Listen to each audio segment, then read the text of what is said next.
Welcome in, golfers. It is the Hot Golf Podcast. HoT standing for HoT, of course, Heart of Texas Golf. That's what we talk every single week here for an hour or so. Great guest, great conversation. 19th hole conversation, if you will, like you would have at your end of your round conversations. Welcome in. Hot Golf, as we have taught you over the first 14 episodes, is just the ongoing golf conversation of the heart of Texas, around the great state, and golf around the world. We'll talk some Players Championship coming up. What's happening on the big tours. But our show emanates out of our home base here in Austin, Texas. That means we're going to talk mostly what goes on in the 512 and just maybe beyond.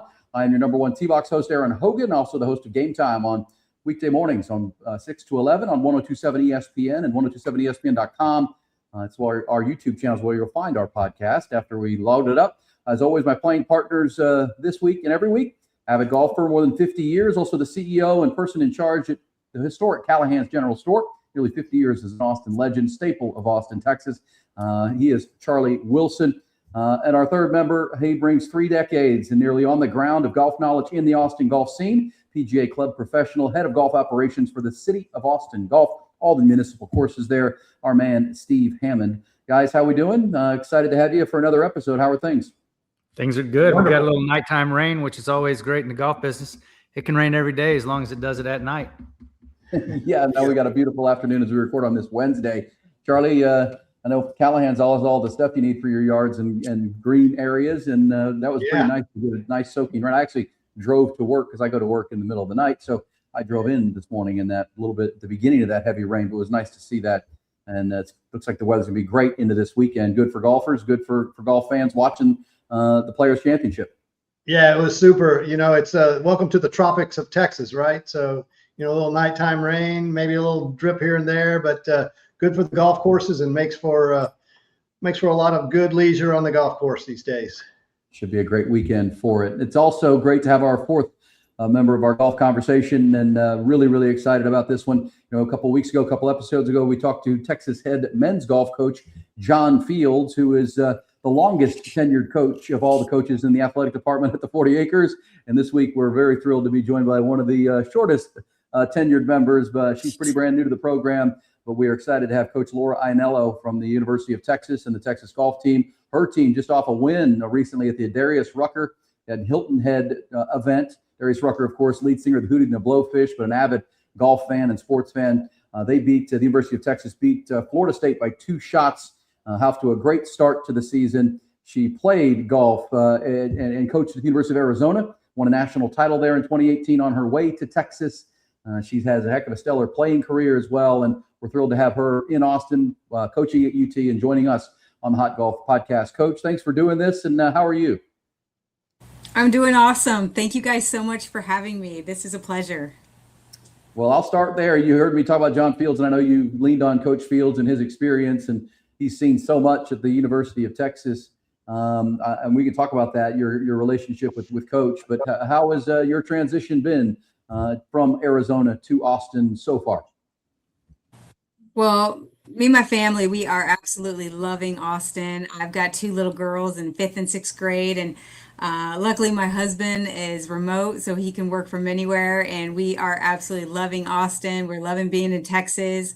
Little different climate than the desert of Tucson, Arizona, but we have adjusted nicely, and coaching at the University of Texas is probably one of the only places that I would have left my alma mater, Arizona, for. So I feel like I'm in the right spot. I wanted to ask you that, having covered Chris Del Conte, what is that call like when you had won a national title at your alma mater in 18 and, they make the change here in Austin, and then that phone rings or your cell phone rings and you see it's 512, knowing the dynamic personality Chris is. How was that first conversation received on your end? Well, it's actually a running joke is he left me a voicemail on Wednesday and I did not get the message. And then he calls me again on Friday and he's like, "Hey, did you get my message?" And I'm like, "Who is this? What? I'm sorry. No, Mr. Del Conte, I did not." And so it's the call that, maybe couldn't have been, but when he called, he was just, saying he was going to make a change and he wanted it to be me. And I was, to be honest with you, I remember that day I got goosebumps. I was just so flattered that he would think of me and want me to lead his women. How long did he give you to give him a call back? That's the question, because that'll tell you real quickly if he really wants you. He just said, give me a thumbs up emoji tomorrow. So he pretty much gave me like 20 hours. Give me a thumbs up or a thumbs down There you go. to know if he needed to go down his list for the next coach. I would imagine he would have taken that thumbs up in about 20 minutes. Yeah. I made him sweat it out. I made him wait till he's probably 18 hours. Well, and Steve, I want you to jump in, but Coach, on that, I mean, as you said, you played and were very successful at your alma mater and won a national championship. What is it about Texas, the allure of Texas, the brand of Texas, that was just one of those, as you kind of just said, one of the only places, maybe the only place you would have considered? Well, of course, I think just being in Austin, Texas, the location, and then just the entire athletic department. I mean, honestly, everybody knows it around the country that when you think of the University of Texas, you think of excellence, you think of resources, you think of the best of the best.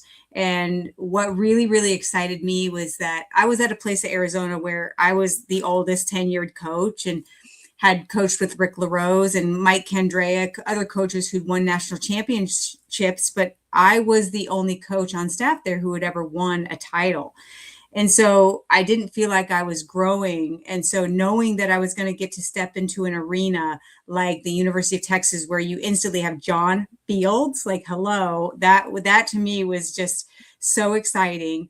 And then in addition to Fields, like Jarrett Elliott, our volleyball coach, Bob Bowman, our new swim coach, Steve Sarkeesian, and now Sean Miller, our bench. So it's a dream team of coaches.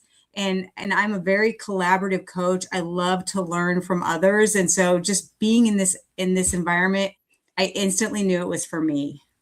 So your paths with Sean Miller would have crossed each other a bit there too at Arizona. We coached for 12 years together at Arizona. Yeah, that's incredible. And I've always said, if having done radio and media here in Austin for so long and seen the program through the great days with the lost odds and then some downtimes and without some leadership, and now what CDC has brought it back to all the coaches you just mentioned, it is when it's at its best. Eddie Reese is now gone, but it's like being a mathematician at MIT or something. You're just surrounded by the best of the best. And I have to think, as you say, very challenged by the boss and Chris Del Conte to win championships.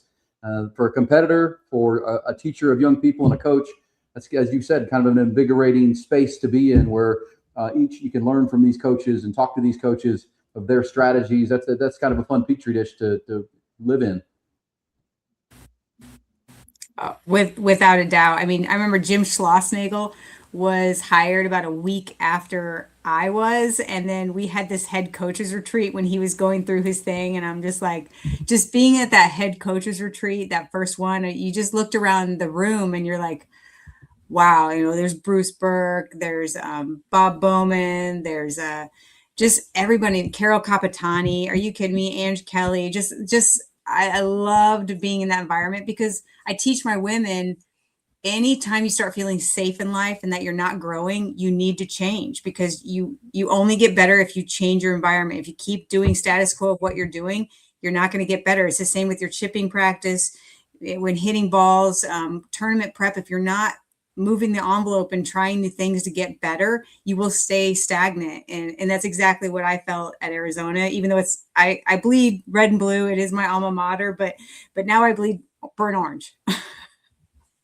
Steve, I'll jump in here. You're a girl dad of two, and I know that's how you've raised your two, right? The same way. Keep growing. Absolutely. I had the pleasure of touring the facility a couple months back with Coach Brady and Coach Henson, and I was really happy to see that the men's and women's side, they mirror each other. But being around high school golf in Texas for a long time and seeing that incredibly high-level play, I want you to talk a little bit about organizing the talent, because everybody that you have on your crew is going to be a world beater. They're the best of the best, or the best where they came from. What is it like? And what goes into organizing all of that talent and determine who gets on the bus? Oof. Well, I just left the golf course. We are actually qualifying today for our home tournament, the Betsy Rawls Invitational, which is at UT Golf Club on Monday, Tuesday. And I would say majority of your golf teams are going to be pretty set at the top. Your 1, 2, 3 are going to be pretty consistent. But then that 4 and 5 spot, because we play 5, it's always fluid. And one thing, our mission statement for Texas women's golf is where, we try to say Texas women's golf is where toughness grows, character rises, and it's where champions are built for life. And so therefore, everybody has that mission. Everybody has that statement ingrained in them. And so we're really just trying to make sure everybody's keeping each other accountable, and checking in with each other every day, being good teammates, because at the end of the day, that is what it takes. Even though you're trying to beat each other, you still need to be that shoulder for them to cry on or to talk their faith, their family, you name it. And it's super competitive, but you need the family environment. That's awesome. Do y'all have an event scheduled for the Augusta Women's Amateur Week? Because you're going to be operating a player down, aren't you? 3. Whoa. 3 players down. Yeah, we are not competing that week. There you awesome. go. We've got 3 players going. Congratulations on that. That's super cool. Charlie, unless you have, I wanted to jump into her team, and you can brag on those 3 and that Augusta event. And you guys are coming off the Darius Rucker win, as we said. I know Farah is a local from here in Austin. Talk about your team, those 3 players that will be playing at Augusta, and let our audience get to know who you're working with and who plays for the University of Texas. Well, that is the beauty of our top 3 women. They will be playing at the Augusta National Women's Amateur. And at any moment, one of those 3 have the ability to win. Farah has had a breakthrough semester. She won our first event in a playoff at Palos Verdes. Cindy Shue, my senior, she finished 2nd in that event, just 1 shot back of that playoff. And then this last week, Farah O'Keefe again was able to win at the Darius Rucker. And, Lauren Kim won our home tournament last year at the Betsy Rawls, and Cindy Shue won a tournament in Hawaii in the fall. So those 3, they've been so good for each other because they push each other, they practice with each other. They really, really demonstrate our core principles, and that's that Texas fight. Steve, How do you guys? I'm sorry. I was going to say to Steve, you saw Farah O'Keefe, I'm sure, out at one of the events at your courses, right, for the state championships? Oh, absolutely. She follows basically Kristen Gilman as being, and Caitlin Papp as being that super high level player coming out of Austin. She went to Anderson High School. She brought the state championship to that high school for the women's golf program, first time ever. Really impressive player. She has a standing invite to the Firecracker, but she can't ever get free on July 4th weekend. She's competing in the U.S. Open or competing at the British Amateur run. Last year, she was runner-up in the British Amateur. But she always has a standing invite as long as she's an amateur player to come play with us at the Firecracker. It's great stuff.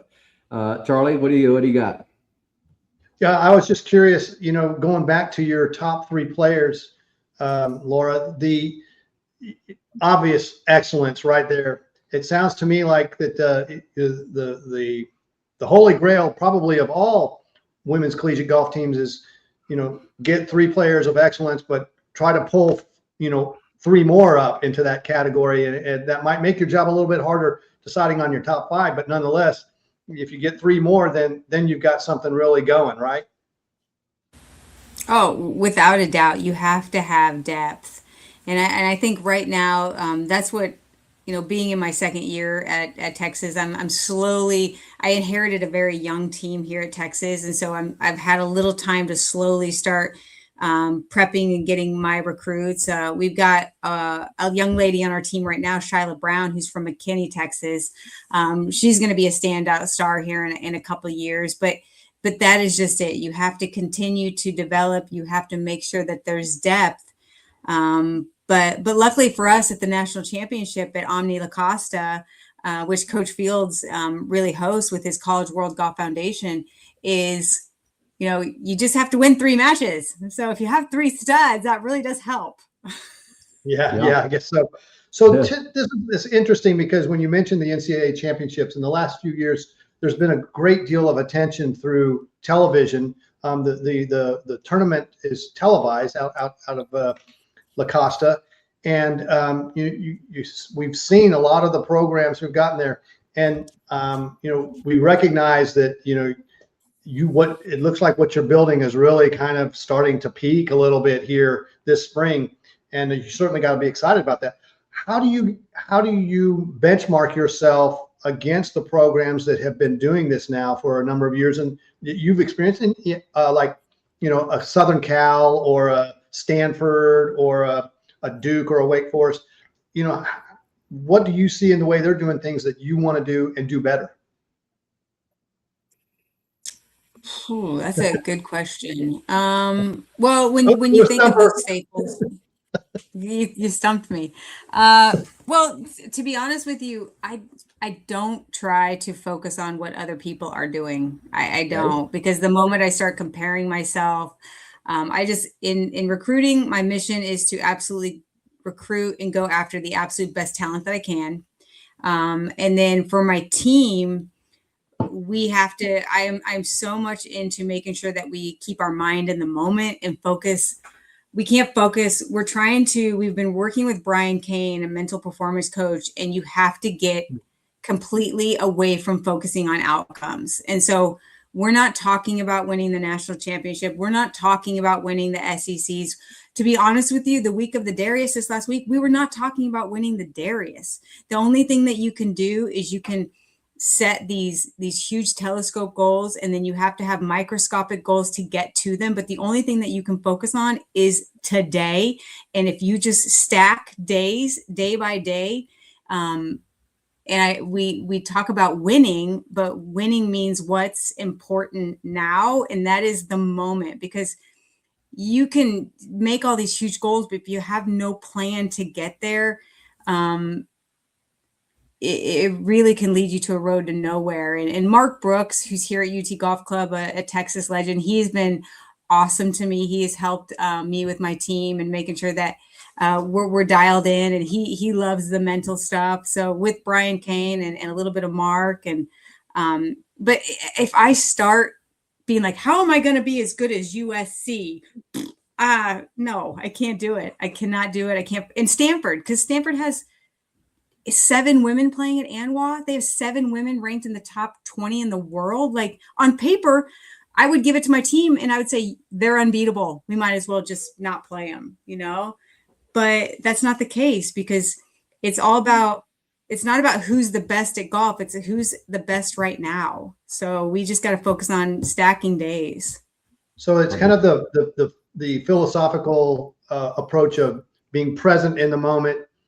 Be where your feet are, not be ahead of your feet or look behind where your feet have been. Yeah, if you focus on the past, that is what causes depression. If you focus on the future, that is what causes anxiety. And it is proven fact by every psychologist on the planet. So when my ladies start thinking about like, oh, I have to play good, we have the home tournament coming up, I'm like, stop thinking about it. Like, you got to focus on what you can do today, and action kills anxiety. I love that. Looking in the past causes depression. Looking too far forward causes anxiety. That is about as simple as you can put it.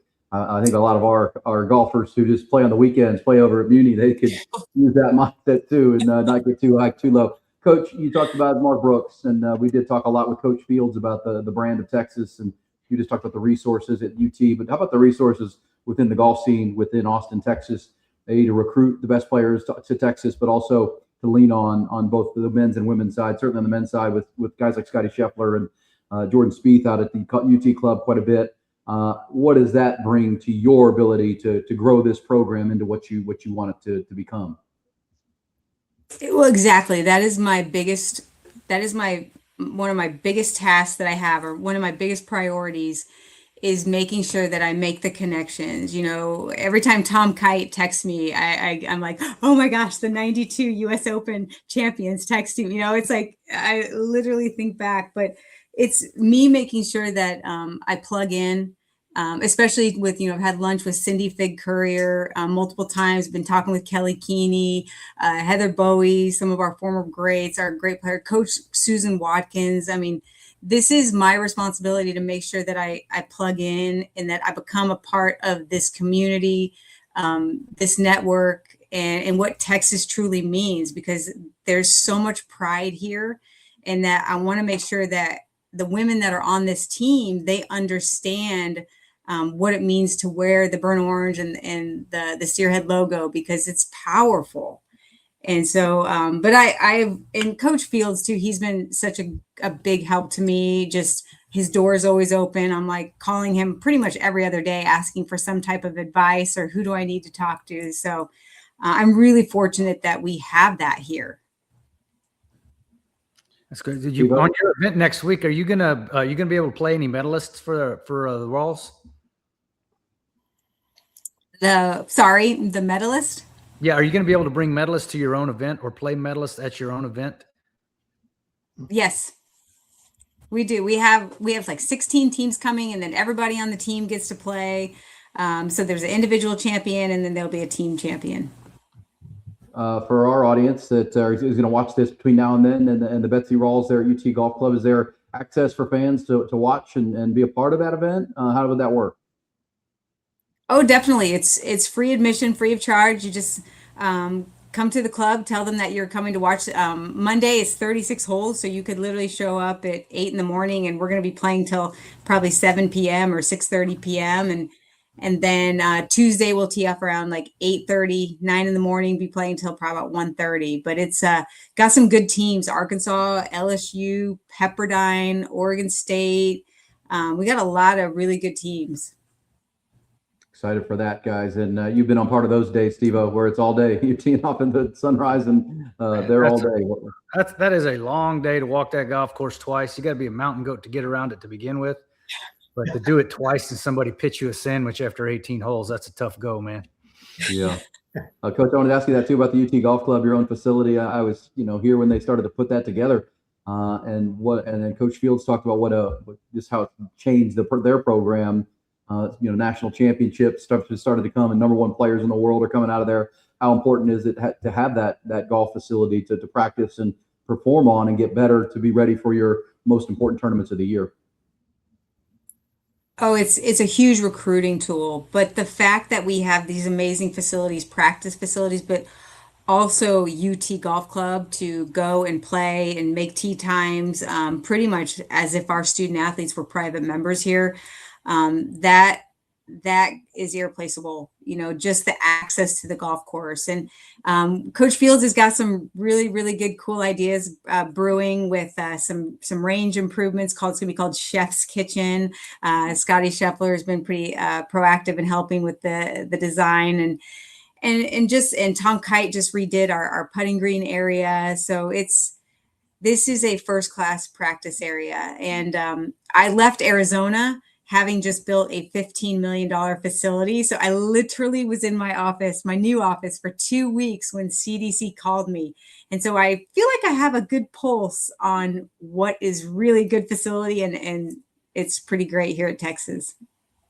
Now, in the chef's kitchen, we're going to keep him away from pasta, right? And we're not going to let Scotty Scheffler have anything to do with pasta. Yeah. Yes. None of that. No.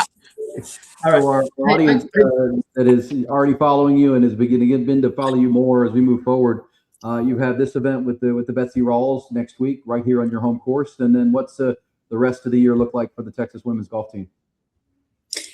Yeah, we are in the thick of it. So we've got our home tournament at UT Golf Club this week, Monday, Tuesday. And then the very next Saturday, it falls during UT spring break. We're heading up to Dallas, and we're going to play the Charles Schwab Invitational. It's at Colonial. Not a bad place to go play some golf either. So that is going to be the following Monday, Tuesday. It's a 36-18 event up there. Then the team is really kind of off a little bit until about April 14th, I believe we leave for SECs. But in the meantime, we'll have Cindy Shu, Lauren Kim, and Farrah O'Keefe teeing it up at the Augusta National Women's Amateur. So busy time. Awesome. Looking forward to that. Steve-O, Charlie, anything? Yeah, Coach, can you name real quick all of the coaches in ladies golf who have won a national championship, both as a player and as a coach? I think it's just me and Missy Farr from Arizona State. Yeah, it's really cool. It's a very, very, very small group, and only 3 men's coaches have done it as well. I looked that up yesterday because I just found it fascinating that you one both as a coach and a player. That's great. Well, I think that's a Yeah. great point too, Steve. Like, when did you, in your playing career, realize, Coach, that you wanted to teach and coach and motivate young ladies like you're doing now at such a high level? When did that dream? When did you decide that? Because to Steve's point, not a lot of people are an elite player like you were who wanted to take that step and become an instructor and a teacher and a motivator of young people. When did that start for you?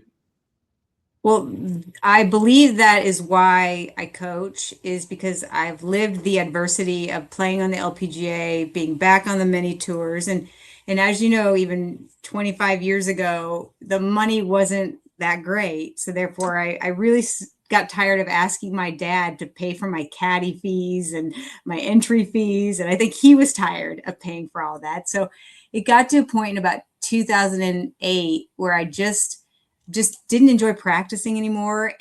But I loved golf and I couldn't imagine doing anything else. So was very fortunate, got the assistant coaching job at the University of Arizona for Shelly Haywood. She hired me, having played pro for about, 6 years, and had a lot to learn, especially administratively.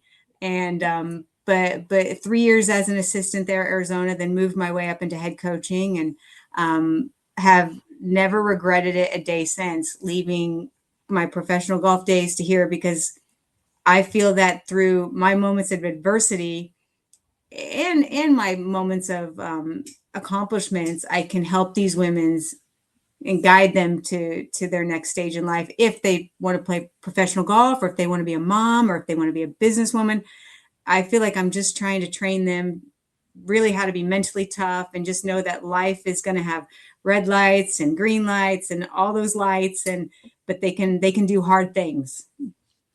Great, because Charlie and I talked this morning and on our weekly segment on the radio, and we actually talked about Kevin Durant, what he's bringing to Texas with Nike and with Madison Booker, and then there's the ability for the women's athletes and women's basketball players to meet business leaders, and there's a summit for that. I know, and Charlie and I that got to a conversation about not many of these players are going to go on to be professionals like you were, but using the golf that they're playing at Texas or whatever their sport to become great business leaders or great mothers, as you said. I mean, there's so many opportunities there, and I'm sure that's what all the coaches are doing, is trying to develop young people. I'm sure that is not lost on you either.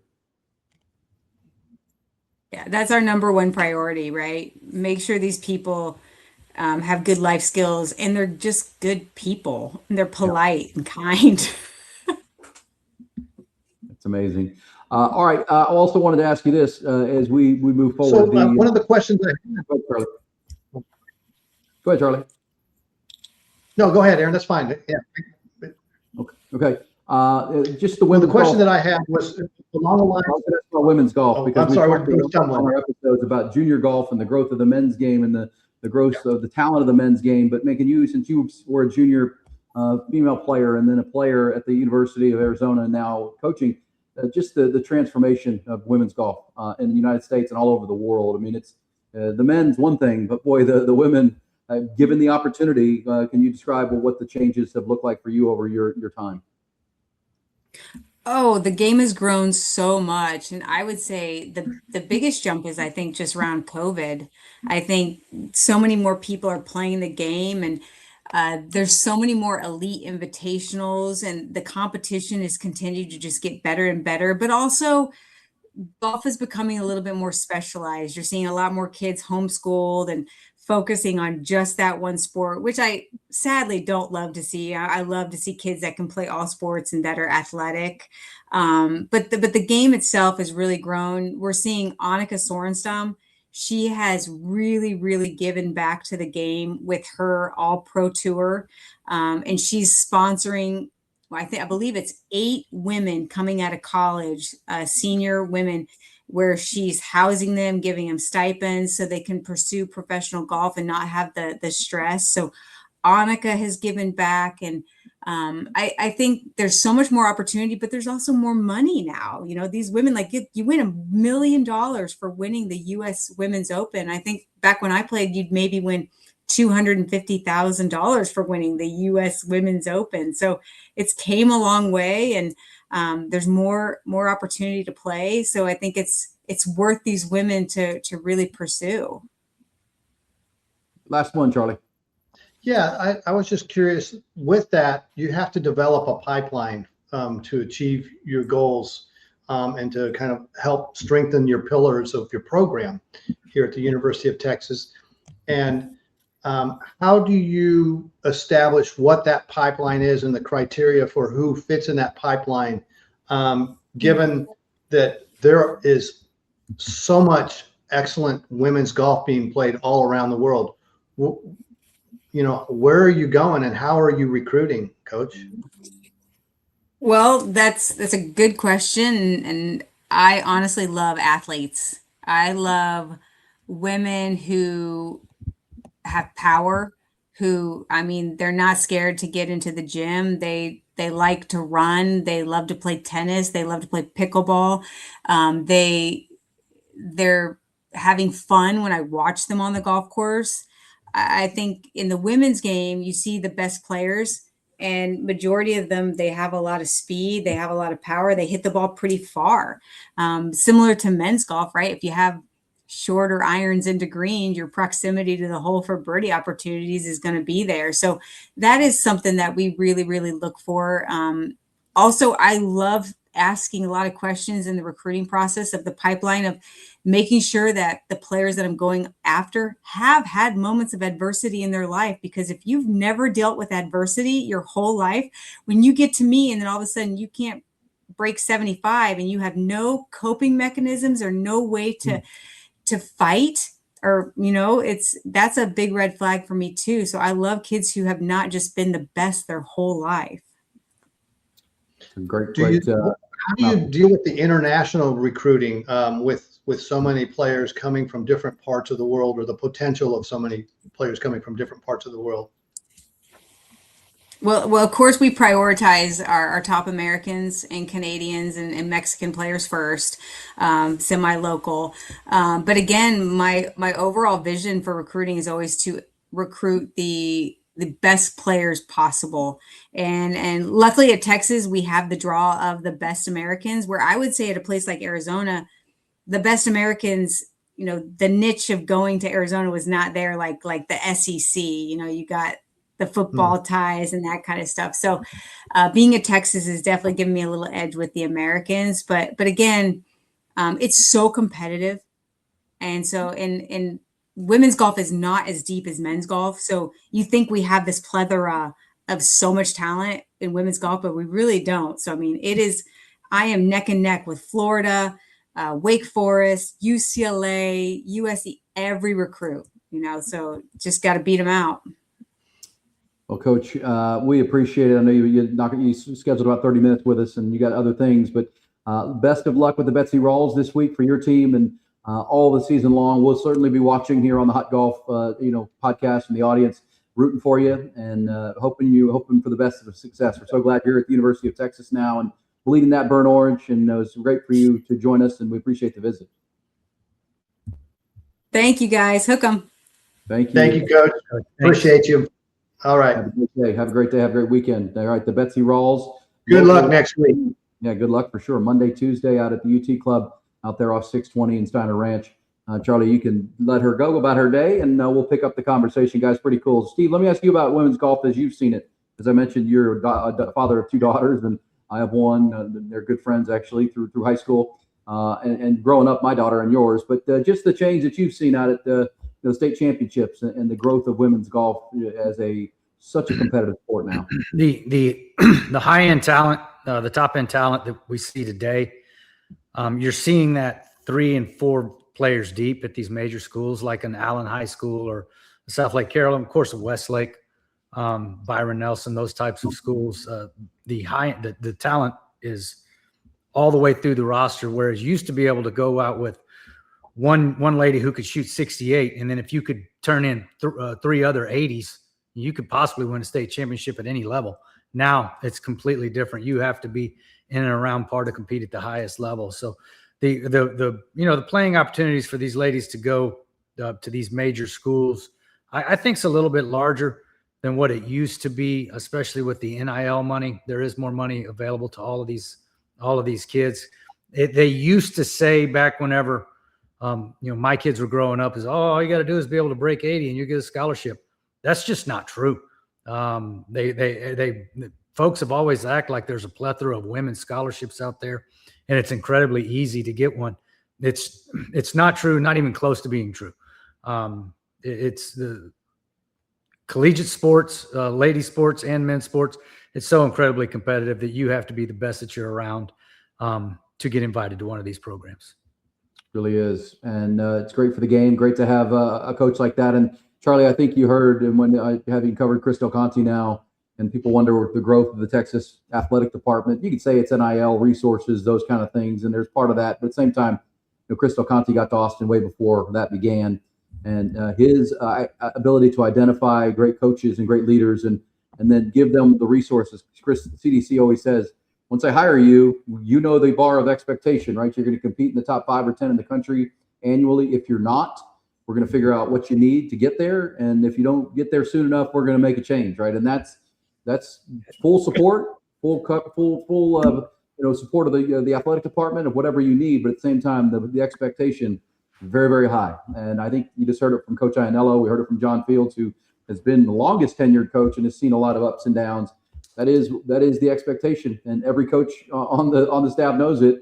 You got to deliver. You can ask for anything you want at the end of the year. We'll probably try to get it for you, but don't come to me when the season's over and say I needed this or I needed that. No, we got it for you if you needed it, right?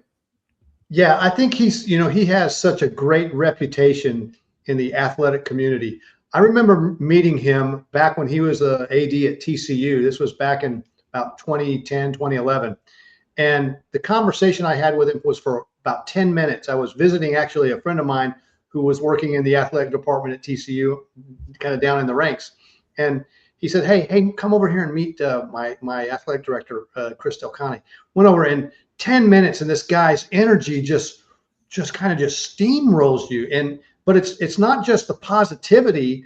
It's his, you could just feel that desire of excellence and of, hey, want to do this. We're going to do this right. We're here at TCU. We're going to do these things. And he had like three things that he said, we're going to achieve here. And I was just blown away by how just overpowering his confidence and positivity was. And so it doesn't surprise me. That's why, when he picked up the phone to call Laura Ianello to be the coach, for the University of Texas women's golf team, seriously, in 20 minutes, I would have said, yes, sir, I'm on my way. I realized she's got a family. She's got to do the consulting thing and whatnot. But man, the guy knows how to put it together, and he knows how to hold it together too. And he expects each of his coaches to be accountable, and he also, the way he exudes that expectation to his coaches helps them establish holding their people accountable. So you hear it in the football program about the University of Texas football culture. But there's a culture in each of these programs. I bet if we just go across and start picking these guys' brains, you can see that she's got this, she's figured out a mindset for her players. Don't worry about yesterday. Don't worry about tomorrow. Stay in the present, man. Just stay in the present and stay there and build upon that so that next time you're approached with something, you remain in the present. I think it's fantastic. It's great way of management and leadership. Well, and the good thing I'll say for Chris Del Conte, and again, thanks to Jeremy and the team for getting us 30 minutes with Coach, but then Coach Fields, of course, and Steve. You've been in the arena and the competitor side. It's so great to have the leader there, right? I mean, CDC's at all these things. You'll see him at the baseball game this weekend. He's over at the softball game. He's just not sitting up over at his desk, thinking about the next person he's going to let go. It's more about support. He's always at the tennis matches. He's at the golf field. I'm sure he'll be at the Betsy Rawls this week.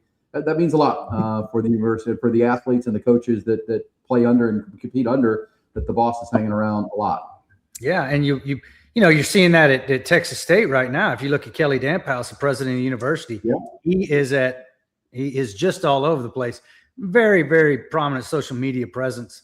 So I think that you don't want that leadership to show up only when it's bad. You want to see him when you're doing well, or you want to see him when you're competing. And I think Chris Del Conte does a great job as well as Kelly Damphouse, all that setup. I saw my friend Don Coryell, the AD at Texas State last night at the Texas baseball game. and I've known Don a long time, and he's been there when it wasn't an athletic president, as they say.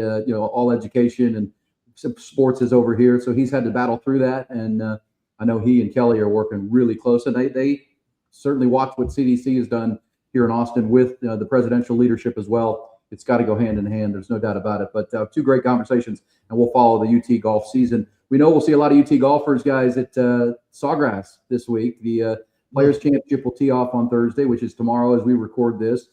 Charlie, I went through some names with you today on the show that there's only 4 guys that meet the criteria over the last 20 Players Championships, 4 heavy favorites, and they're not going to surprise you to know it's Scotty Scheffler, it's Rory McIlroy, it's Colin Morikawa, and it's as a matter of fact, Adam Scott would be the 4 most likely based on history's last 15 or 20 Players Championships. But of those names, Steve-O, would you take those 4 names? I'll give them to you again: Scotty, Rory, Colin Morikawa, or Adam Scott, or would you take the rest of the field? I would take the rest of the field. I'm going to take the rest of the field, and I am taking Jake Knapp. Ooh, that's the name we talked about this morning, Charlie. We did throw Jake Knapp into the mix this morning. What do you like Jake Knapp? Go ahead, Steve. He's had a really good year near the top. I think he's had 1 top 5. He's 5 of 5 cuts made, $2.1 million. The odds have him at plus 4,000. So those are not plus 4,000 is not bad. And I just like the way he swings the golf club, man. I just want to be on TV so I can watch it. It's such a great swing. And have you been to Sawgrass or played it or been around it? No, I've never been out there. Me either. Charlie? No, just on the video golf game. Just on the golf game. Oh man, it's going to be good. Yeah. And we also talked about this a little bit this morning, Steve. The Players Championship, they call it the 5th major. It is the Players Championship, though. I know you're proud to be a part of the PGA Championship as a PGA Pro. When that comes around, the USGA put it on the US Open, and Masters runs the Masters. Royal and Ancient for the Open, but this is the Players event. So whether we call it a major or not, I know for the players it really is, and it's such a great field of golfers. Oh, it absolutely is, and they've been calling it that for the last 25 or 30 years. I like the golf course. I like the way it shows on television. Of course, I always like Florida golf, the way it shows on television. But that golf course, it was literally built out of swamp for what they have out there. It's absolutely incredible. With that Pete Dye design, and everybody loves the 17th hole at the Players. So it's always gives some exciting golf, but it's going to be a good week. I looked through the field today.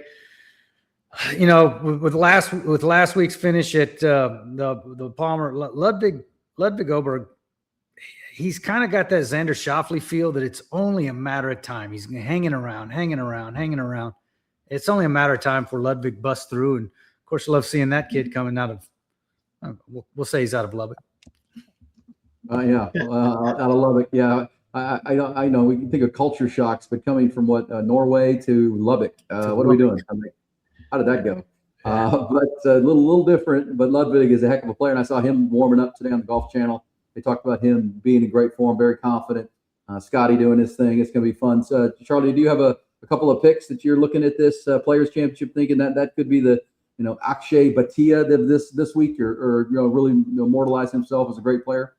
I'm actually in the Colin Morikawa camp, which is interesting because I wasn't in the Colin Morikawa camp about 6 months ago after the Ryder Cup, but I think after him winning 2 weeks ago, and then playing well just this past week, not winning but right there in contention.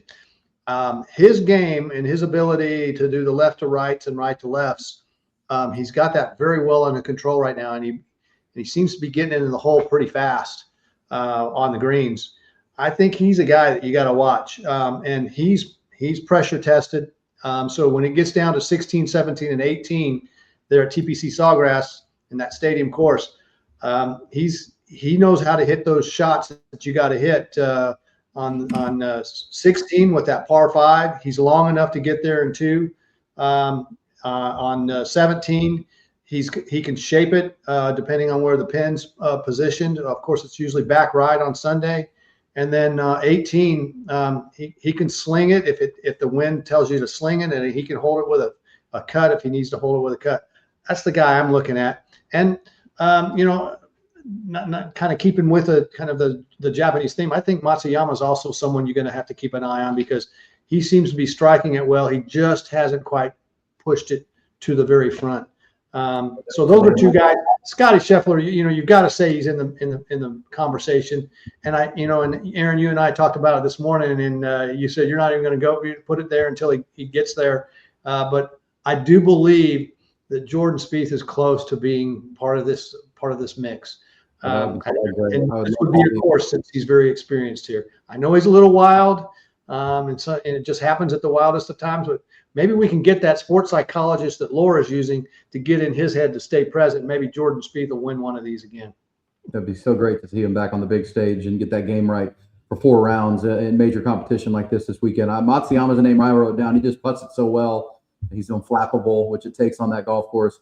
Because, Steve-O, that course, it challenges you. You got to have every shot in the bag. But if you are striping it and hitting it well, you can score on that golf course. I mean, you can really get after it if you're playing your game. And whether it could become a problem, Matsuyama's one of those guys that can run off some birdies and put himself in the mix here.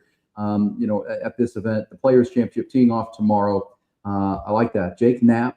We got a little Colin Morikawa.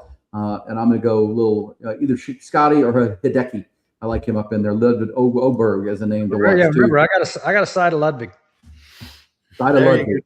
That's pretty good. There you go. Hey, last week, Steve-O, and when we talked to the executive director at the Good tournament, Good event, you teased something that you guys had known was coming in conjunction with that event, maybe at Butler Pitch and Putt. Is there any more you can share on that event, or is it still? I hadn't even checked in with those. I hadn't checked in with them to see what exactly is going on or what's going to shape up. I wish I'd done a little bit more research before today. We'll get on that because I want to get some, because I know the local golf scene is about to explode. It already is, but the opportunity to play golf. But you guys have some events coming up on the city side of thing, and the courses are jam packed with golfers. What's coming up here as we get I always look at South by Southwest and the rodeo. And this next couple of weeks stretch is the start of spring. It may not officially be spring, but sure feels like it. Yeah, and so at the end of the month, we're going to have our spring championship out at Jimmy Clay. I think we have probably 25 spots left right now. Registration on that will close in about 10 days. And then I think I mentioned last week, we've got our anniversary cup celebrating 127 years at Hancock Golf Course, a little 2-person scramble. That's a good time.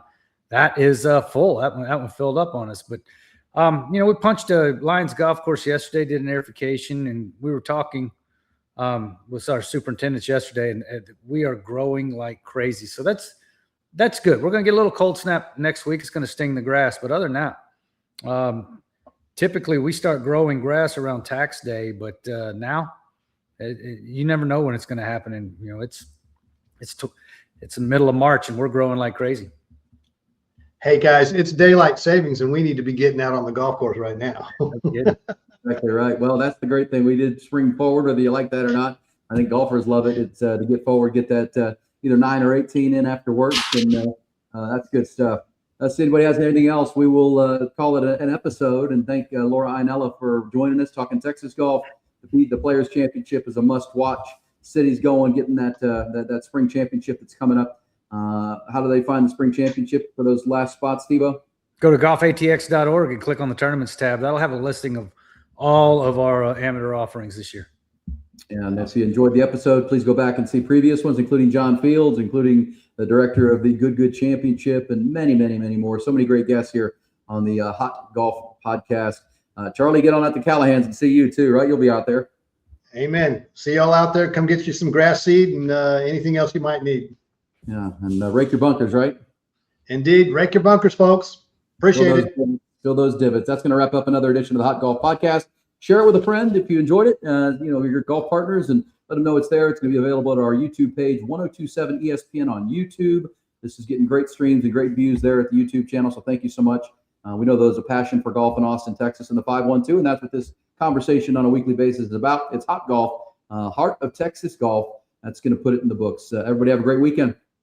All right. Always enjoy it, guys. What a pleasure.